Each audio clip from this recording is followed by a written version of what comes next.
Red Sox fans have longed to hear it. The Boston Red Sox are world champions. Can you believe it? It hasn't happened at Fenway Park for 95 years. Fires. Swing and a miss. Strike three. It's over. The Red Sox have won the world championship. Tune in to the newest show presented by Clovercrest Media. It's Obie's Backstop Podcast. Catch it twice a week, every Red Sox series finale on your favorite podcast platform.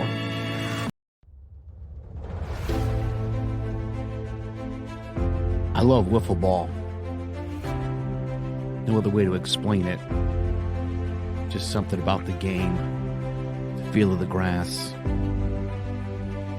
smacking that ball all over the field, making plays, diving head first, whatever it takes to get the job done. That's what wiffle ball means to me. Striking out grown men, watching their knees buckle on a called third strike. Sit out, bud. And then, of course, the home runs, the base hits, the big home runs at the big moments. That's a whiff of greatness. Join us all season long for the Joe Aguirre Story, a CMG podcast.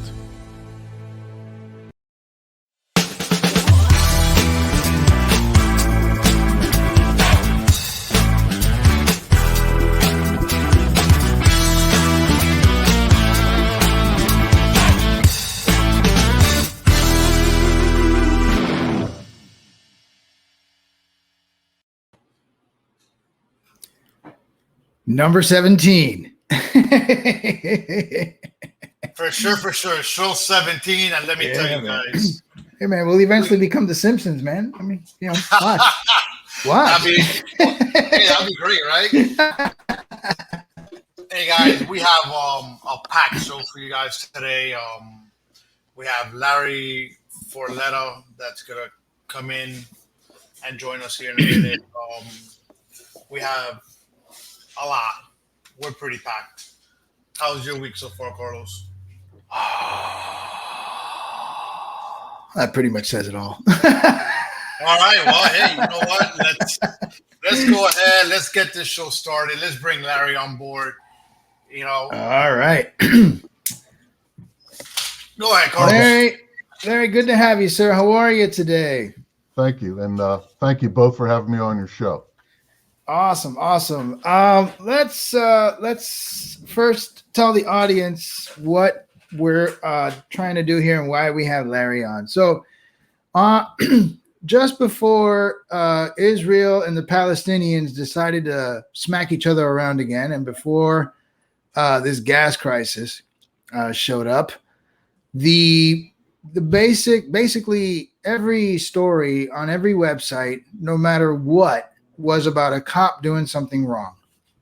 That was like the hot story of the week. And so Frank and I had a few conversations about it on the show, about certain cases, what we thought.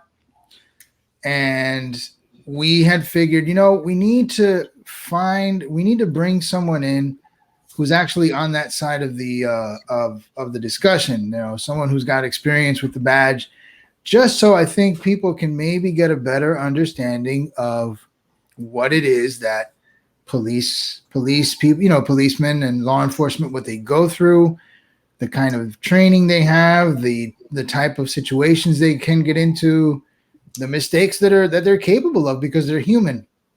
And so Frank went on the hunt. And lo and behold, he told me he found you, which is great because I think this is a good conversation to have. It's a good idea to just inform people of what it is, and then once everyone's done listening, they can make their own judgments based on what they hear tonight, hopefully. So, I think the way we should start this off is just give us a brief background about yourself, Larry. Tell us about your experiences, where you've been, where you've worked, stuff like that.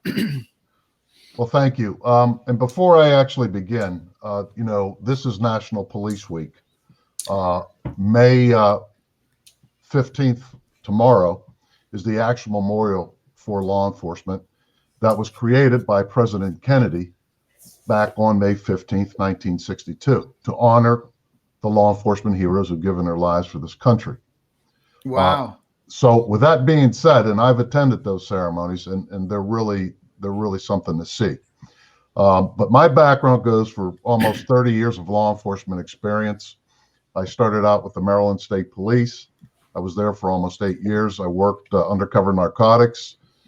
From there, I went to DEA, the Drug Enforcement Administration, and I worked in Washington, D.C., Baltimore, and Pittsburgh, where I finally retired. And I started my own investigation business. And now we're also doing our podcast, which is called Forletta Investigates. So with my realm of training and responsibilities, especially working with DEA, I spent a lot of time in South Florida, and I got to know it very well. You get a lot of training in South Florida. And believe me, I'd love to come to South Florida in the winter.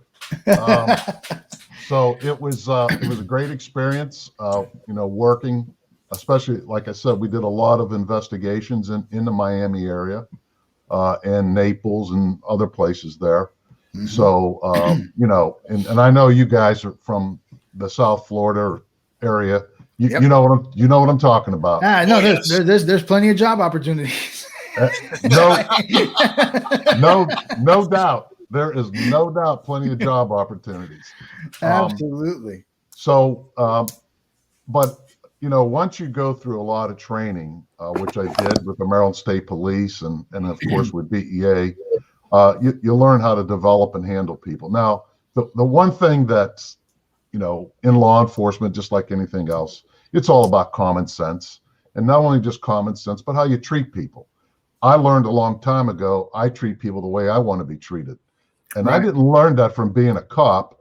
I learned it from being at home with my family, the Catholic school that I went to, things of that nature of my background, which, led me to law enforcement. But at the end of the day, I feel that most law enforcement officers, and you may agree or disagree with that, are honest and hardworking and decent. There are bad cops. There's no question about it. And I put some of them in federal prison. And I can tell you one of the cases that kind of outstands in my mind were way back when in the 80s on the Miami River cops. That was they were the ones who were dumping the drugs in the river. Yeah. Well, they were killing the drug traffickers. Okay. So those were what I call bad guys with a badge. Right. And they happen to get in through the system sometimes. So I recall that, it's almost in the back of my mind. And like I said, I've arrested police officers. I've arrested a Collier County Sheriff's deputy back in the day for leaking information to the traffickers, and put police officers in jail in Washington, D.C. and Baltimore, Maryland, you name it. But I can tell you that the majority of us want those bad guys with a uniform in prison where they belong. Of course. It's like the bad apple, analogy. You got one, it kind of like ruins the rest of you. And even if it doesn't like ruin you as far as your character and your integrity, it makes you look bad. It starts to make everyone look bad. And that's a shame.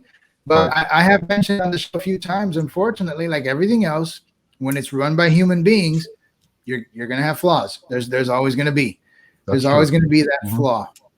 So, all right. So then let's really break it down for the audience, and I want them to get as thorough of a breakdown of police life as they can. So tell us about training. Now, naturally, with all those stories that were going on, the natural argument or debate was, well, they need more training and they don't do enough of this. And the truth is, like most people who watch their team on Sunday who get mad because the quarterback didn't throw it to the right receiver, I call them armchair cops. They have no idea. Yeah. So break it down for the audience. Tell us about training. Tell us about how intense it is, especially in the aspects of, like resisting arrest and firearm training. How much? How intense? How does that work? Let us have it. Well, first of all, I am a proponent of training. You can never get enough of it. And I think that's always an issue that comes out. One thing about law enforcement, they adjust to the situation. They adjust to the criticism that it's every day. It's almost to the point where you begin to accept it and you deal with it because we look at that as part of the job. But the training that I've received is top notch. I can tell you that.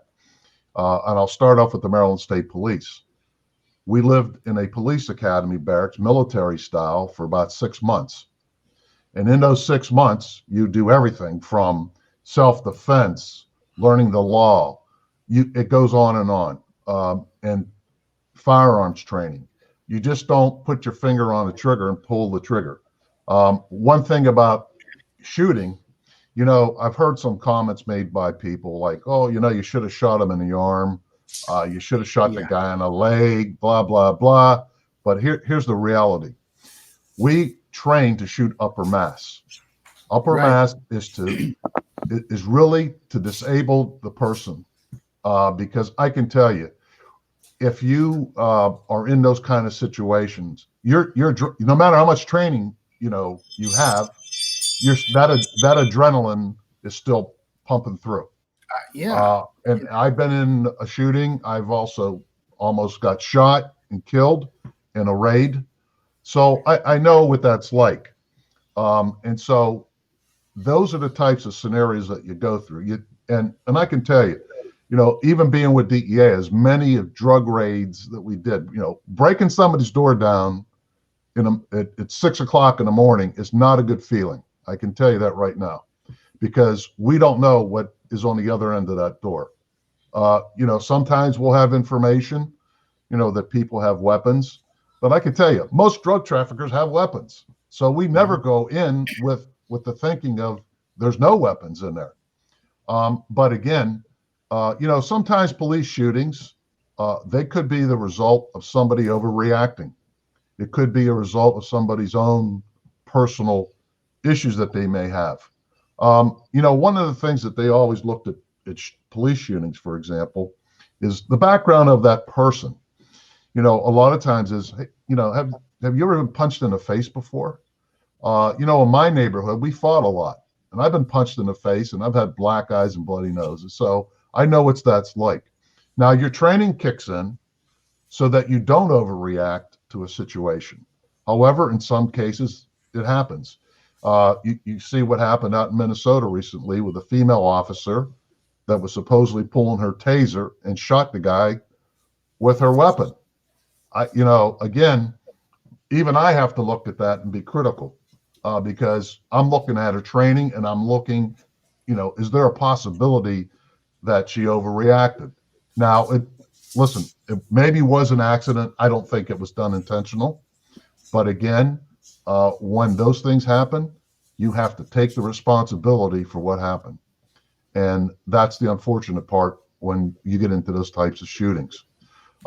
Same thing, when we talk about subduing somebody, once we have somebody subdued, under control, handcuffed, there's no more putting your knee on somebody's neck. There's no more of that. You don't stand around and put that kind of pressure on anybody. Once they're in custody, you stop. And you also have an obligation. If one of the people that you're with are getting a little more assertive, you got to calm them down, because that's what we do with each other. You got to calm them down. So yeah, your training goes a long way. Self-defense tactics. I'm a defense tactics instructor. I learned that through DEA and so on. And you learn a lot of techniques. I can tell you, I was in riots in Baltimore back in the late 70s. So, you have to take action against people breaking the law. I've been in KKK rallies. I've been in Colt miner strikes. So, and the beat goes on. And so the training is very important. And training should be done on a regular basis. Now, here's the real issue: funding. The major police departments, let's say like Metro-Dade and Miami PD, have that type of funding where they can train on a regular basis, okay? But if you go to some of the smaller police departments, or even some of the smaller sheriff's departments, let's say in Florida, they may not have access to that kind of training. So some of those issues should try to be resolved by, the state and local governments and the federal government in terms of training for law enforcement. So, wow, that's a You lot answered to dig in. You Go ahead, answered Frank. Actually, so now you might know this, you might not, but the majority of the police departments, do they do recurrent training like on a yearly basis, or maybe every Right. other year or something like that?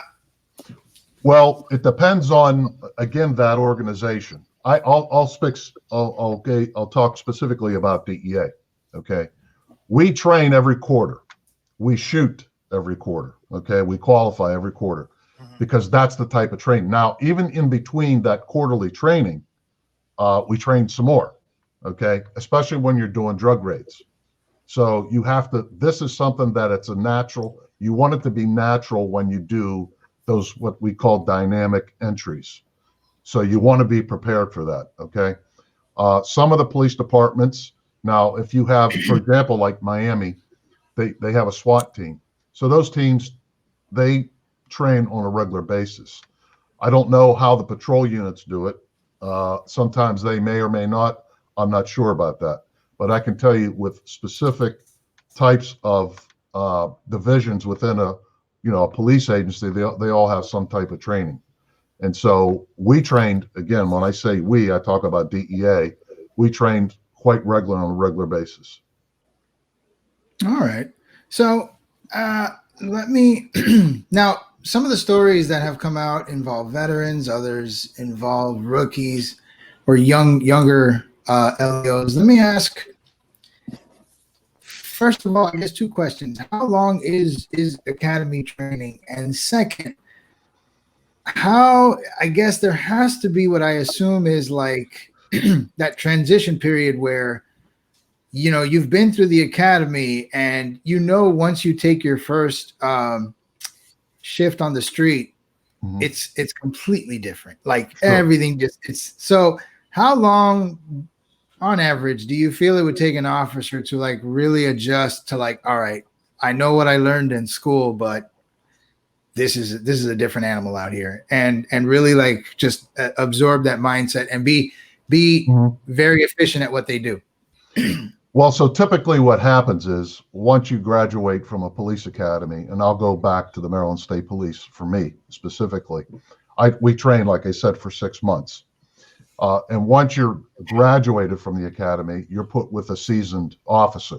That's your training officer. And in DEA, we call it a field training agent. And in the state police, we call it a field training officer. Okay. Still, it's the same principle because they're putting you with an experienced officer who's actually worked the streets, who's been there for years. And usually that person has, good evaluations, never had any issues, things of that nature.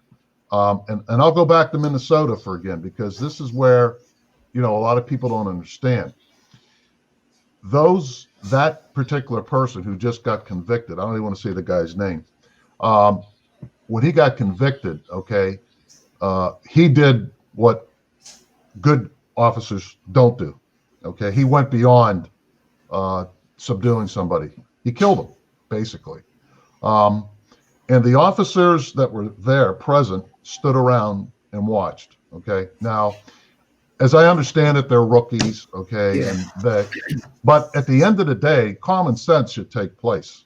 If you see somebody that's in that type of position, you got to do something. You can't let that go on. Okay, because now you become complicit in that crime. Okay, so and the other issue is that those officers that worked with the other guy who committed that heinous crime, he had been disciplined about 18 different times. Yeah. Why in the world would the command staff put young guys in with this person who was irresponsible? So you have to not just blame, those guys that were standing around. You have to blame the administration for letting this go on, because at the end of the day, the police chief and his staff are responsible for what happens on the street. That's clear cut. So, yeah, I do remember the details you described. Now, I do want to ask a question. This is kind of one of those questions that, like, you're not supposed to ask, but you should. A lot of times in the public sector, actually in most jobs, but I see it happen in the public sector, and I don't think police, the law enforcement might be any different. Do you think, in the case of Chauvin, that the young cops that were there, do you think there may have been an unfortunate, how do I word it, like a phenomenon where basically as a rookie, you kind of don't say anything to the supervisor because you don't want to get on their bad side kind of thing? You know what I mean? Right. Do you think does that happen? Number one, does that happen a lot in law enforcement? And do you think it could have happened in this case as well? Well, it does happen in law enforcement.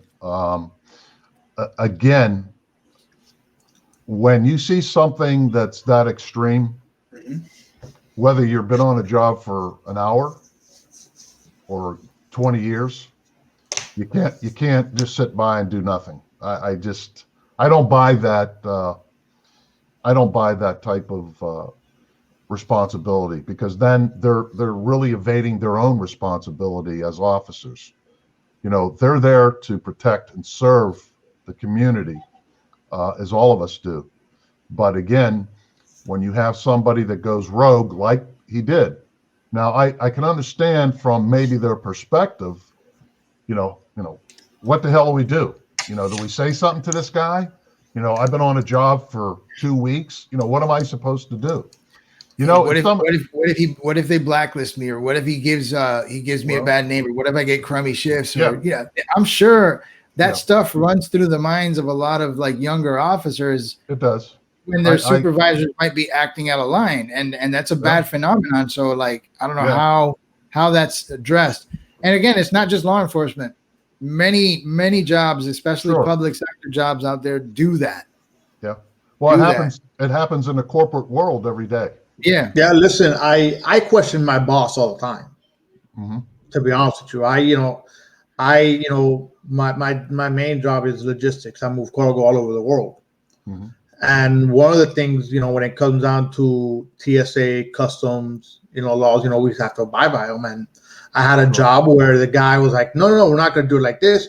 You're going to do it like this. And I'm like, look, I'm not doing it that way. Right. I go, you're wrong, and that's it. Yep. I mean, at the end of the day, what's right and wrong.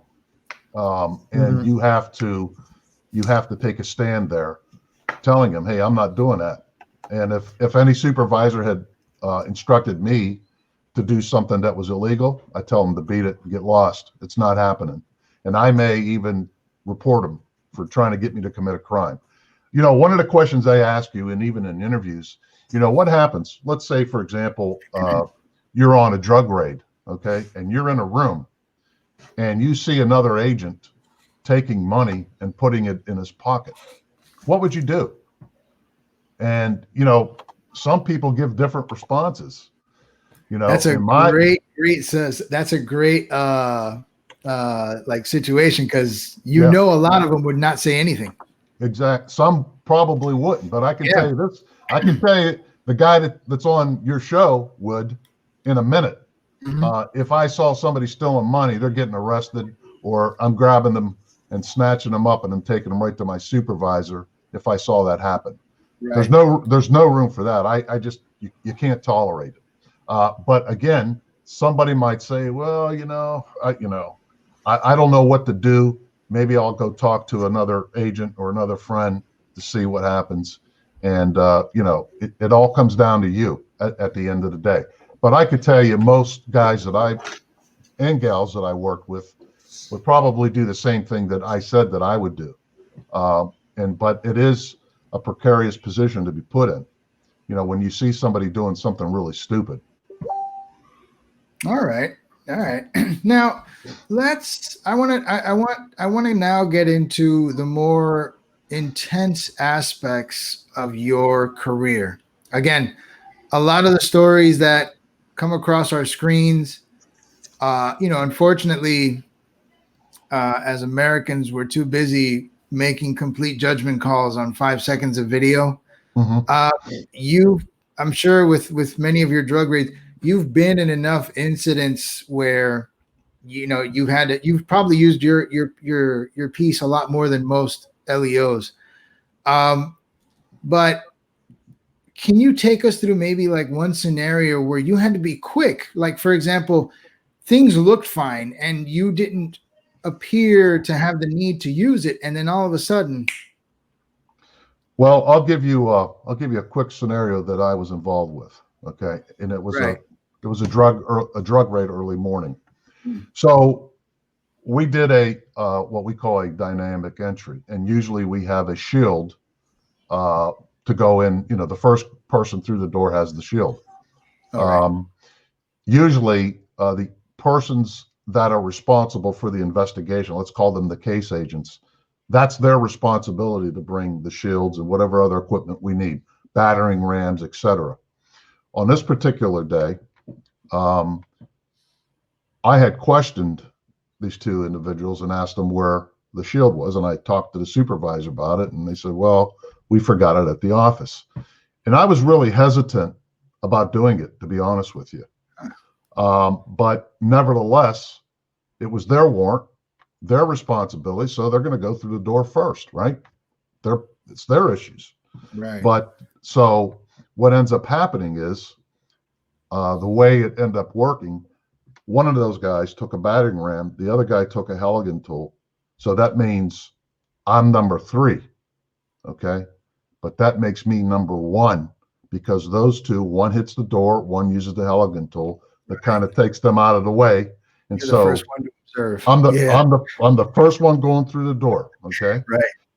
And when you think about miracles happening and you think about your religious beliefs, they really come into play. Wow. So at the end of the day, a lot of times when you hit doors, they don't always open on the first hit. True. You may have to hit them numerous times. I mean, I've been in there with some of these still doors. We couldn't even break them down. You got to break the lock off, and it takes time. But in any event, they hit the door pops open. There was a guy at the about 10 feet away from the door. He was sitting on a chair. He had just fallen asleep. He was on his heels, and he had a sawed-off shotgun in his hands. Now, I had to jump on the guy because the way the door opened, and realistically, I could have shot him without any question because he had the weapon in his hand. But there's no question about it. I didn't shoot him. We did take him into custody. And so, we get into the house. There's another weapon on the top of the banister. It was a 45 that was loaded, pointing down.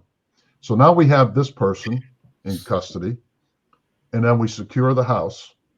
And so while I'm upstairs in the bedroom, one of the targets in the case that showed up. Well, these guys were heroin dealers, and they'd just been in a shootout in New York City, and they came back to Baltimore. And so they were afraid of retaliation. And the main guy that came back was outside. He was being confronted by another agent. I ran down the steps, and I convinced him to put his hands up. But when he did put his hands up, he had a 9mm tucked under his armpit. So after, again, things have calmed down, we got the situation under control. I actually went back into their living room at the end when we were done, and I broke out in a cold sweat because I knew that I could have lost my life there in a matter of seconds because of someone else's stupidity. And you always learn things when they happen, and a lot of times police involved shootings, you learn from that shooting and you hope that it doesn't go wrong like that particular situation could have gone wrong. So I mean, my clothes were soaked when I sat down and got up and left. And, it's almost like a trauma that could have happened to me. I went home, talked to my wife, told her what happened. And, I had to talk to my supervisor. We discussed the situation. And after that day, I can tell you, I never, ever went to another raid, especially if I was the first one going through, without a ballistic shield. And you only get one chance in life sometime, and that was my chance. Wow. Yeah. Wow. And so, see, I'm glad we're hearing this because, again, on too many occasions, not all, some of them are obviously bad decisions by cops, but it gets to the point where they're just scrutinized for everything. And I get irritated. I'm like, you see the meat, and I'll even ask you about this too. Like, how do you feel? I'm sure it has to irritate you to a certain extent when America is deciding and like they know, like we're the arbiters of knowledge on this. When they make decisions on everything they see based on 5 seconds of video, that has to infuriate you. Well, I'll tell you what infuriates me is the narrative that's going on in this country about defunding the police and so many other issues. And the news media has distorted the truth about law enforcement. I get tired of hearing about systemic racism, about this, about that. The cops are this, the cops are that. And in reality, it's not true. And because if you look at law enforcement, starting back in the 50s, 60s, 70s, 80s, and on, we're really the melting pot of America. Because I've worked with all races, all nationalities. I've had bosses who were minority, male, female, black, white, it didn't matter. We were there to do our job.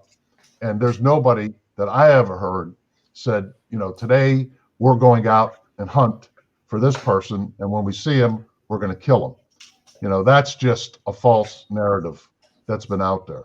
And I despise that type of news media coverage.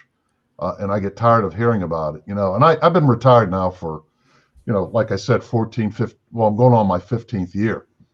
Fortunately, I don't have to deal with that situation, but, the cops, and maybe with the exception in Florida and Governor DeSantis that really supports law enforcement, unlike some other states like New York, especially New York City, which is a disgrace. It's a disaster. They don't have their backs. And I knew I worked some cases with NYPD guys, some of the best I've ever met.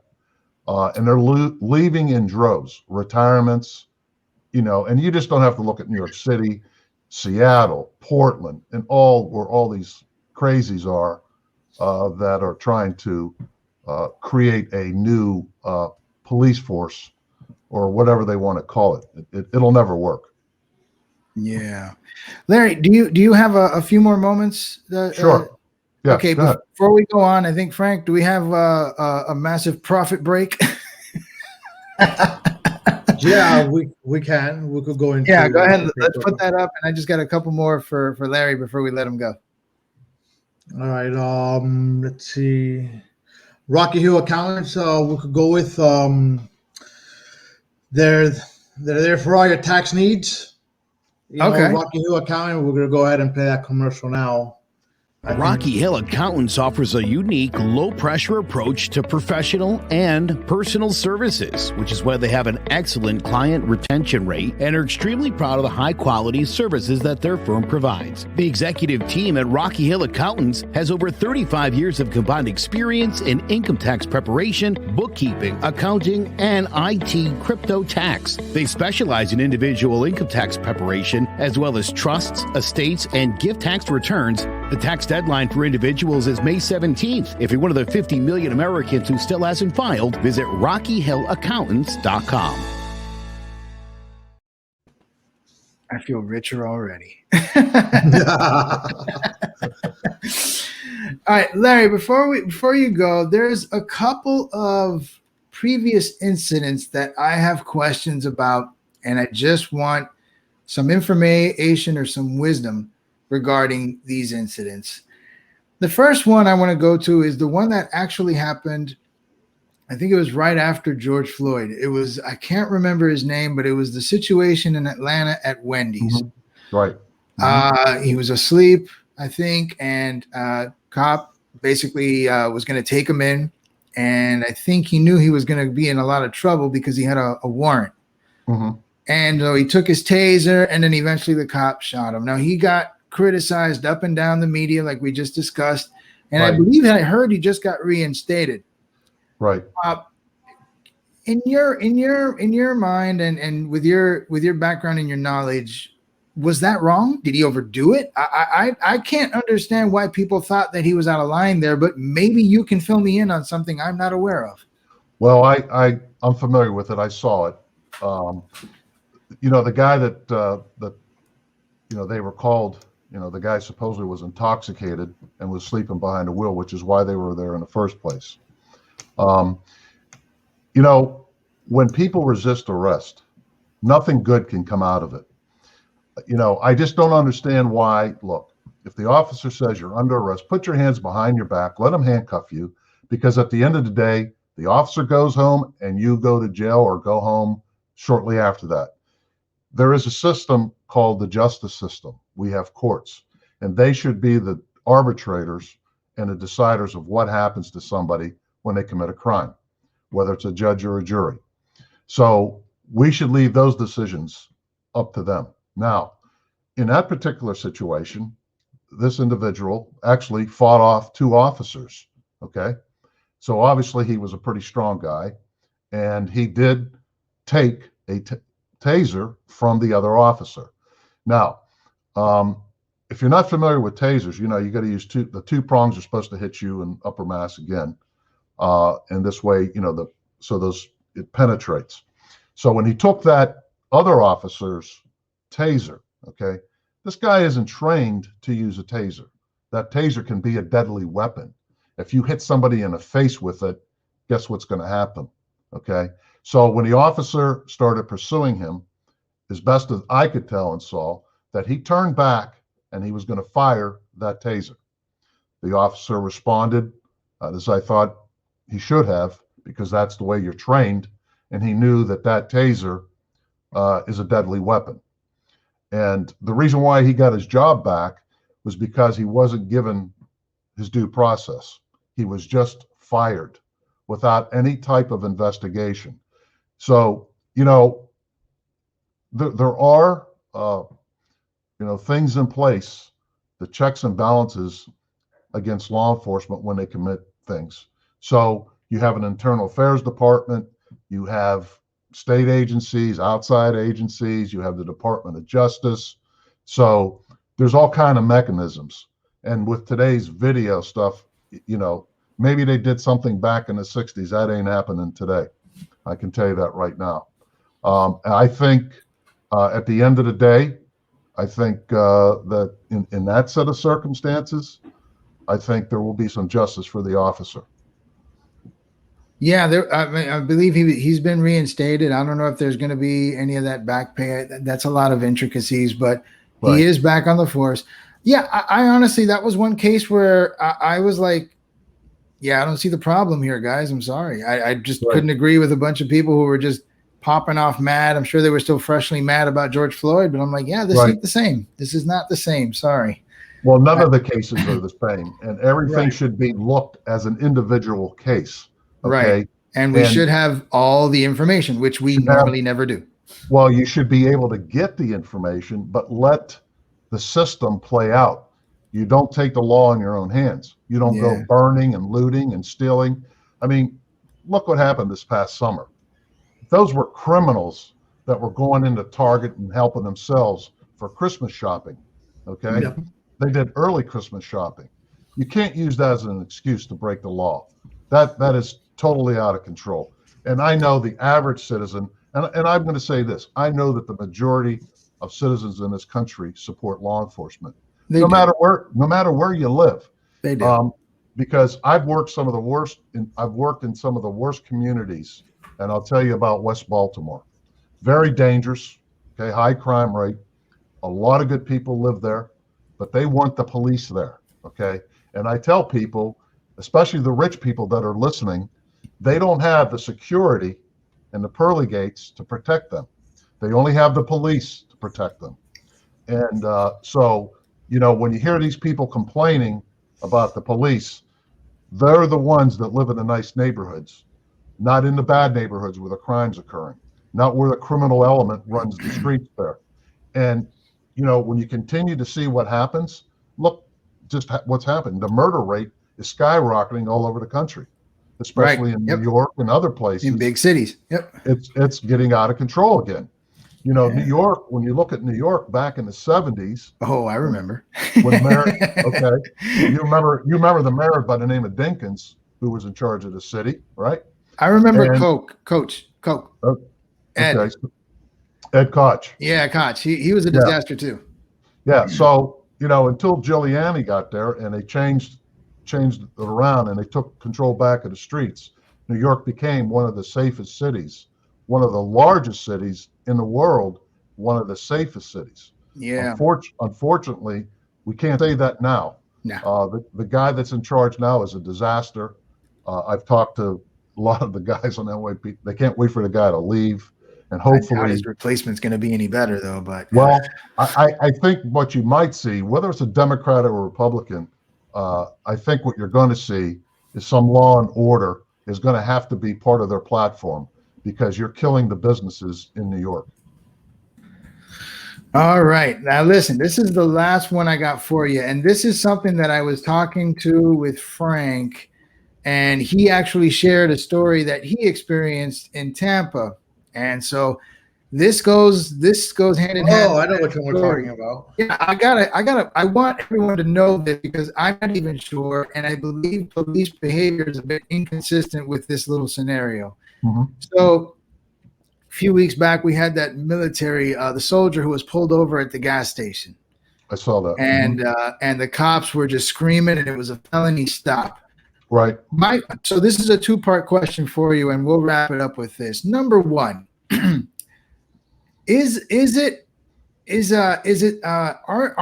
the cops supposed to tell you what is going on or why you're being pulled over prior to detaining you, or not? And number two, just your overall take on that situation, because again, it's a felony stop, which means I know that there's a more, I guess, intense or heightened level of procedure when it comes to pulling a person over.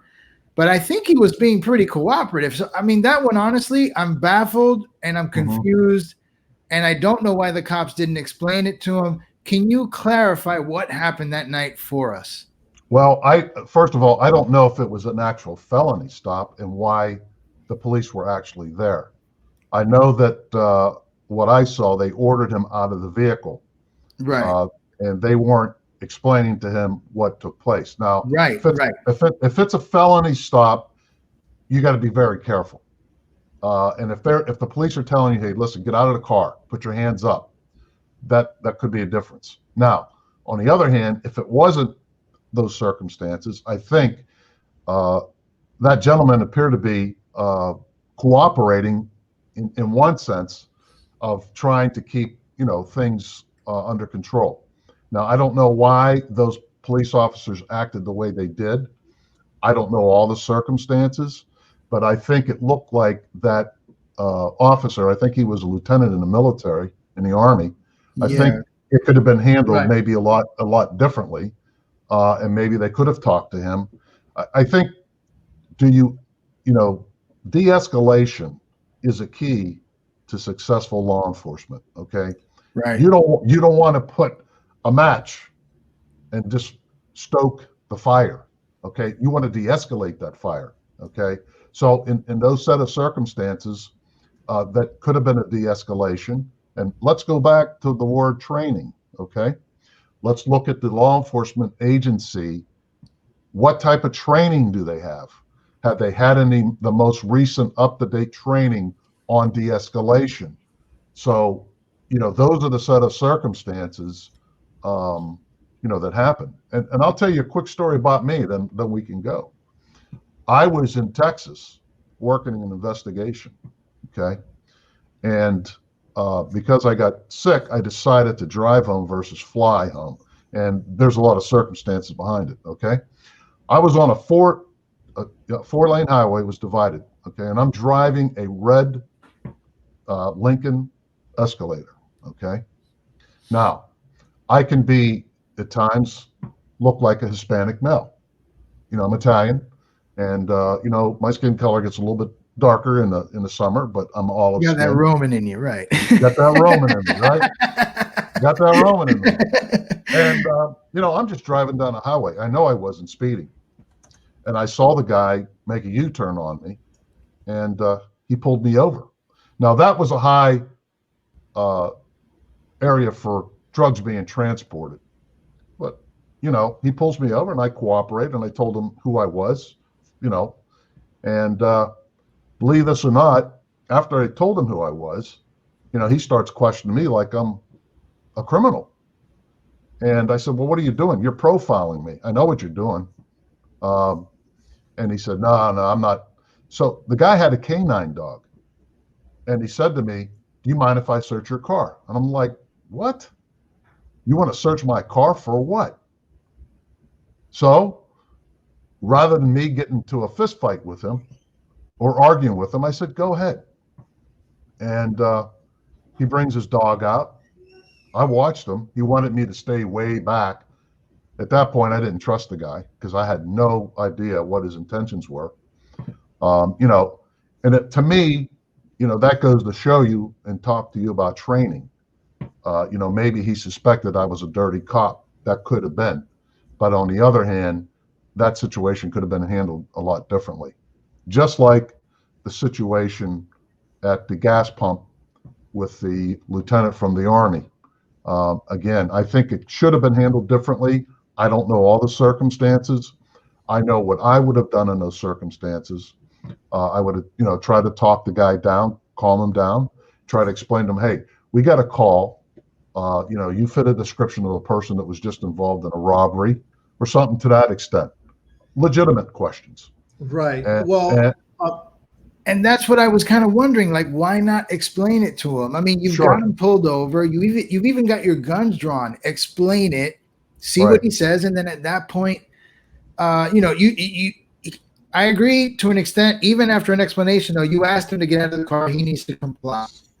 But I'm sure if I heard what you said and I'm like, yeah, I have no idea what he's talking about. Let me just work with the officers. I'm sure I'll beat this and just go home. Well, according to that story, was he pulled into the gas station. Apparently, they had turned on the lights. Yeah, they had turned on the lights for a while. Right, and he pulled into a well-lit area. Mm-hmm. You know, and that's I've done. Yeah, I've done that. And obviously, I mean, if I'm in a dark area, I'm going to make sure that I pull into a well-lit area. Right. Mm-hmm. But I think that the issue though, Frank, if I remember, and Larry, you can chime in, he kept asking, what did I do? All they had to do was explain it. Right. And I didn't understand for the life of me why they didn't. So he's scared, guns are drawn. Right. As much as I can't agree with him not listening to the cops, I can't blame him for being scared and not getting out of the car. Yeah. Well, again, I don't see, and here's the other situation. I don't know why their weapons were out. Yeah. I mean, was there some reason before they arrived, or were they dispatched? And so again, you know, when you do those type of approaches, you got to approach it very carefully. But again, you know, without knowing all the circumstances as to why those officers pulled their weapons out, I have no idea. Like I said, from another standpoint, if you look at it, you de-escalate it, you talk to the guy. He didn't appear to me to be somebody who was a threat that I could tell. And it seemed like to me, like, you know, hey, what did I do, or what's going on? What happened? So it only takes, you know, a couple seconds to explain, hey, listen, you know, we hate to do this, but you have to step out of the car. We got a complaint. You fit a description of somebody that just committed a robbery. And the guy said, oh, no. Well, just step out of the car. Let us check you out. Right. And then we'll clear this up and we'll go home.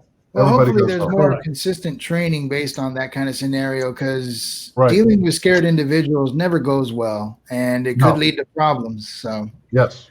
well, Larry, I must say this has been incredibly informative. I think having you on here has been ultra valuable, not just for Frank and I, but for our viewers and our listeners. It's just good to hear it from the other side. I mean, like you said, the media does a bang up job of turning anything it talks about into pure shit. So Yeah. I'm glad you came on. I'm glad you were able to just present some realities about the mentality and the situational stress of just what it is when things can go wrong. I think people need to hear that and understand that. And I'm more than grateful for you being on here. Frank, you got anything to say? Yeah, Larry, you know what? Thank you. If you guys out there like true crime podcast, Larry has his own podcast, which is Forletta Investigates. Go check him out he's on Apple, and I'm not sure where else you're on there, Larry. But I'm sure we could find you wherever we look for you. I love his last name. That's a TV show right there. Tuesday at 9, Forletta. That works. That works. That works. Well, Larry, thank you. Thank you so much for coming by. We totally appreciate you. Have a great evening and a great weekend. Thank you, guys. I appreciate All right. Wow, that was pretty amazing there with Larry. I think we went a little bit longer than what we really wanted to, but I mean, I think we did, man. I think everything he said we needed to hear. That was primo. I think having him on was great, and I think even ask him about those little situations. I mean, not everybody in our comment section is going to be involved in drug raids. At least I hope not. But to each his own. You're on your own. Yeah, definitely. But to hear what he had to say about that pullover situation, because a lot of us end up in that kind of situation. We can get we can be misidentified. I know one time in Miami when I was driving my 300, I got pulled over for like zero reason. Like I just made a right turn and lights are behind me. Like, sir, let me see your license. Like, all right, no, you're not the guy. Good day. I'm like, what the hell was that? That was like the quickest pullover ever. You just never know. You never know. And I'll tell you that was crucial. I'll tell you a quick pullover story on me. You remember back in the day, we were still young, where I'll just pop up at your house. Yeah, long time ago. Well, yeah, I forgot. Well, I don't remember where I was coming from, but I was driving and I'm going down 132nd Avenue, and it curves a little bit, and then you just make a left to go to your house. Yeah. So I pulled in there, and as I pulled in, I got pulled over by a cop. Nice. He was a Sweetwater cop on top of that. And I was like, Sweetwater? I'm like, you're out of your district, guy. Yeah. What'd I do? He's like, what are you doing out here? He's like, that's exactly what he asked me. What are you doing? I said, my friend lives right down the street. I just came to visit my friend. Well, does your friend know you're coming? I'm like, no. But what'd I do? Well, you're driving too fast. I'm like, I probably wasn't. But how fast was I going? I couldn't tell me anything. I think the guy was just, busting my balls. Well, that's a problem, though. I mean, I think, again, I'm not going to expect cops to be perfect as much as we want them to, and as much as they should strive to be.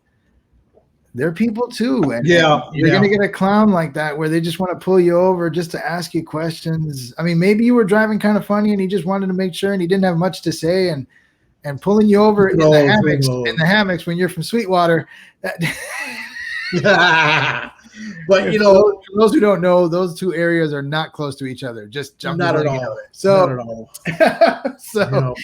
at all. But before we go, I guess I think I was supposed to have a somewhat of a counseling with Carlos session here. Something happened to you. Something happened to you again. Yeah, man. Counseling with Carlos. What can I tell you, man? Tell me, Frank. Tell me about your week, Frank. What happened? Dude, I start getting these weird phone calls, about me wanting insurance.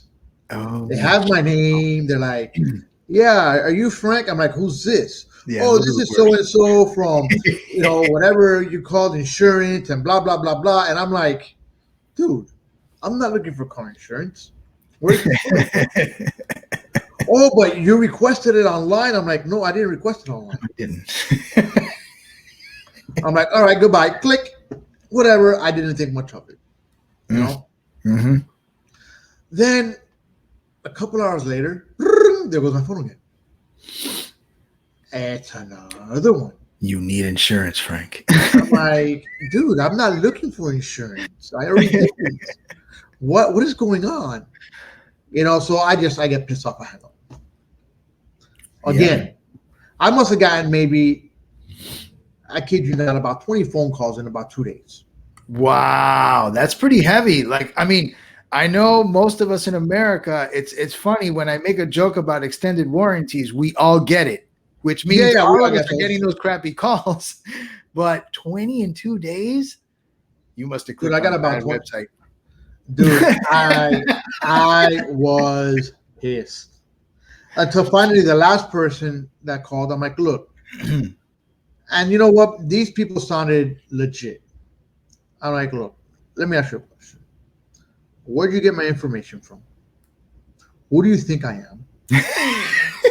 Who do you think I am? No, they're like, oh, you're Frank. I'm like, yeah, I'm Frank.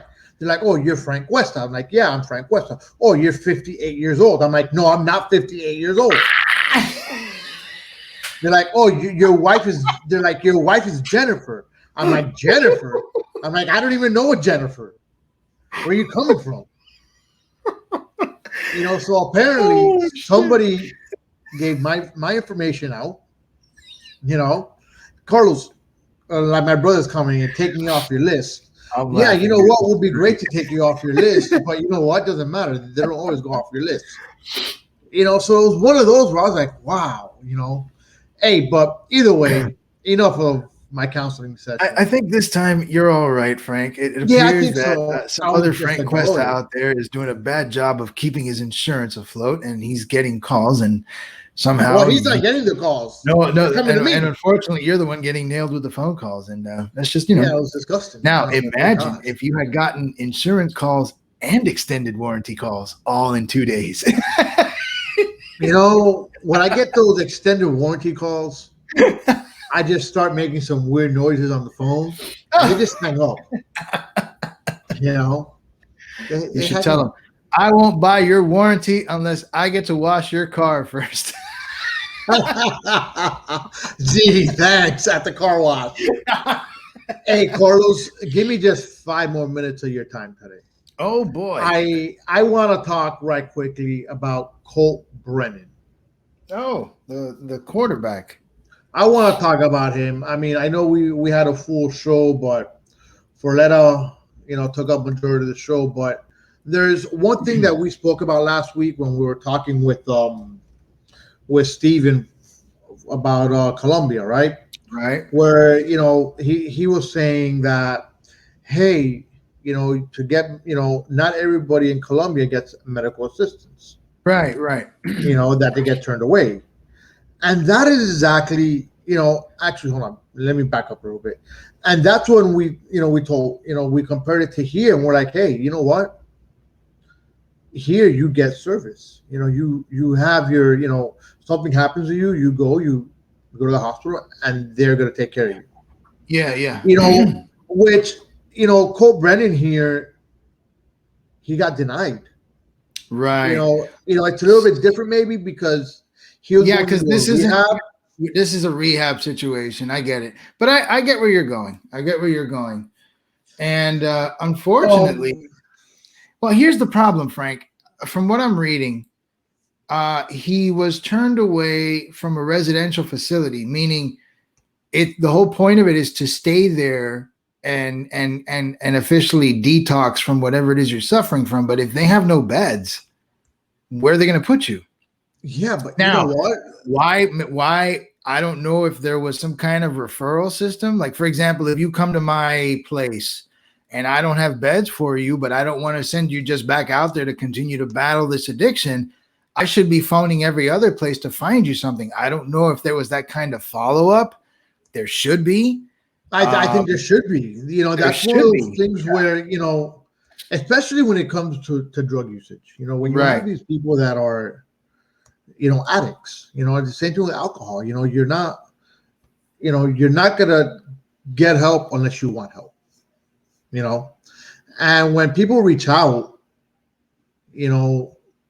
for whatever addiction they have to one of these, facilities, regardless if there's beds or not, I think, you owe it, not, let me not say owe it, but I think you need to go that extra step and help this person.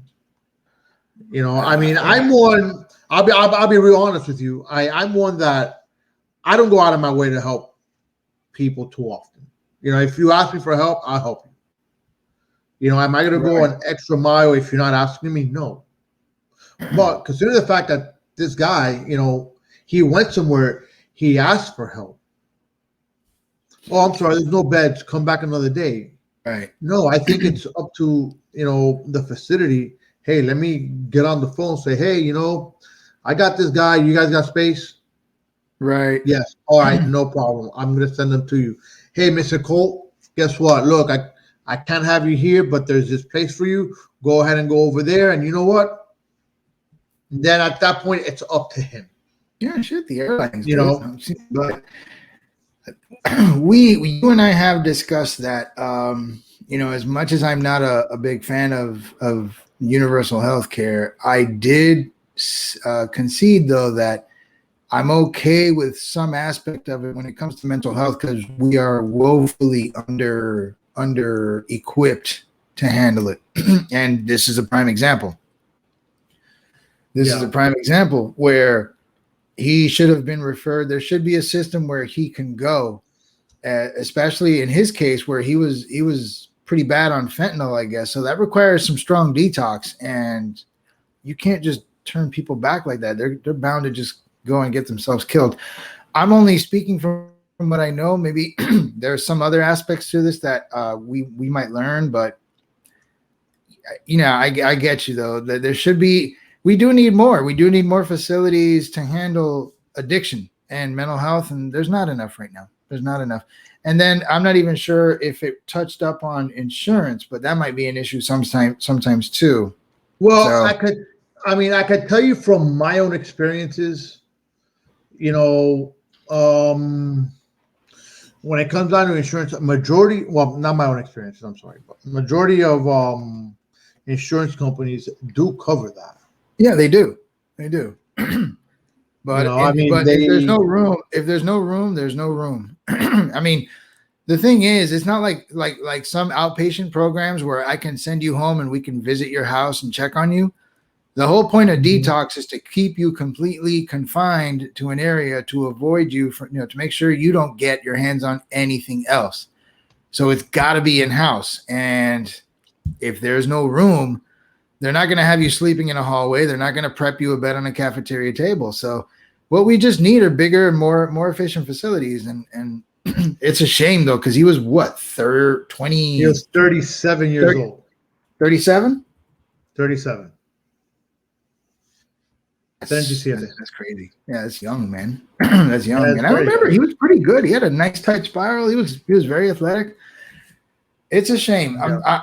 I do feel that the U.S. can definitely do some upgrading when it comes to mental health and addiction. And hopefully that day will come, and we can do it responsibly, efficiently, and effectively. So we'll see, man. Yeah. We'll see. Hey, quick question, Carlos. Quick question. Have you gotten your second COVID shot yet? Friday. I go full Resident Evil Friday. Next Friday. Yeah, next Friday. You see, that sucks for you because I think right now they're one of the new COVID stuff that changes all over the time. I mean, all the time now is if you've gotten vaccinated, you have both shots. Guess what? You don't gotta wear your mask anymore. Yeah, man. So I gotta wait 7 more days, and then but like you said, the message is always changing. Like, gotta wear a mask indoors, maybe outdoors on Tuesday. It's gotta be red after 3:30. Yeah, I mean, now supposedly you don't have to wear it, either indoors or outdoors. Listen, man, this whole mask shit has been un gran bayou. It's just been And again, You know what? We've talked about why think, people have faith in this and why this is. I'll be honest with you. I think it works. Carlos, shut up with DeSantis for freaking president. I think we're gonna ban him out of here. Ban that guy. We're not going to extend the show any further on that one. We'll save that for next week, if anything. Yeah, we'll save it for another week. I got to get the back in here, but So next Friday, dude, I'm gonna light a match to my mask, and I'm done. I don't care anymore. I'm done. I'm done breathing that damn thing in my face all the time. Yeah, but get the shot. Wait, but you gotta remember this. Here comes the next fairy tale. Yeah, Fauci said. No. It has nothing to do with Fauci. Thank God. Okay, it has to do with the fact of private businesses could go ahead and I know. I'll have one in my pocket, and if they absolutely must or demand that I wear one, I'll comply. But as soon as I step out the door, shit's right off. I'm done. I think I will not wear that thing a second longer than I have to after next Friday. No mas. I wouldn't either. But hey, look, you know what, guys? Again, thank you to Larry Forletta for coming on. I mean, that was incredible. That was awesome. Yeah, he gave us. And I hope whoever was listening, just take what he said into account. The next time you hear about an incident on TV and the volatility of these situations, and get the information before you make a judgment, and stop jumping up at 5 seconds of every video you see. That's all I got to say, honestly. And I think he shed some light on some things that not many people are aware of, and it was great to hear. And I appreciate him for being here. Yeah. Well, I'm sorry, real quick. What do you think of the cruise line pissing match? It's just that. It's a pissing match. I don't even know what that is. And I'm not sure I want to. Yeah, no, you probably don't. It's pretty much the cruise lines and DeSantis going back and forth. What could happen? What should happen? I'll look, Carlos. I'll check that out. I'll look at it and see what's going on. I haven't really heard about it, but you know what? Let's do this, Carlos. Let's save that one for next week. All right. Well, as a matter of fact, I actually started working on the show, so I'm gonna go ahead and put that on it. I'm just gonna put cruise line pissing matches. That's exactly what I'm gonna write. Cruise line pissing match. So what we're gonna do is, Carlos Cuesta, next week, get your facts together. We'll bring you on board, and you can talk about your cruise line pissing match. And if you're lucky enough, then maybe we'll keep you all show. If not, you'll just come and talk about that topic, and we'll get you out. All right. With that being said, look, you know what? This is the ending of the show. Carlos, any final words? No, man. Great show. Great audience. I mean, I wish we could address the comments like we normally do while Larry was going, but he was being so informative. I was not going to ruin his flow. I think letting him talk was just the best thing. So I apologize to anyone in the comment section if you made a comment and we didn't address it like we normally tend to. It was just good to hear him talk and to absorb all that knowledge. So, no, man, great show. Honestly, I would love to go further, but I gotta head down to the MIA tomorrow, so I gotta pack. No, yeah, no problem, no worries. Hey, look, with that being said, guys, and I should always say this at the beginning of the show, and I always forget. I get so excited. Look, share our page, share our podcast. Tag a person you think needs to be tagged in. Tag a person who you think doesn't need to be tagged in. Tag your frenemies. Doesn't matter. Your friend. All right? Of course. Tag whoever you want. You know what? Let them know that Speaking It Real is the real deal. All right? And we're always going to come out here. Whether you agree with what we're speaking, whether you don't agree with what we're speaking, the one thing you know for sure is that Carlos and I will always be speaking it real. We'll see you next week, guys. Good night. Have a great weekend. Good night. The Closing Time Podcast is back, sponsored by Rocky Hill Accountants. I'm Joe Aguirre. I'll have a brand new co-host, Sanam Salati, who's my broker, my mentor, and my good friend, and one of the most knowledgeable people in Connecticut in the entire real estate industry.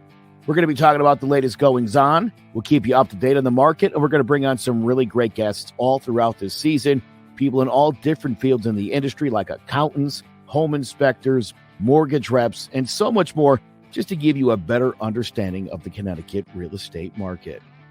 We're so excited for a brand new season of the Closing Time Podcast, part of the CMG Podcast Network. It's sponsored by Rocky Hill Accountants. Go see Heidi and Glenn Parchman to file your taxes for bookkeeping, business advice, real estate investments, or whatever your accounting needs are, including cryptocurrency. Just visit RockyHillAccountants.com. We'll see you all season long on the Closing Time Podcast.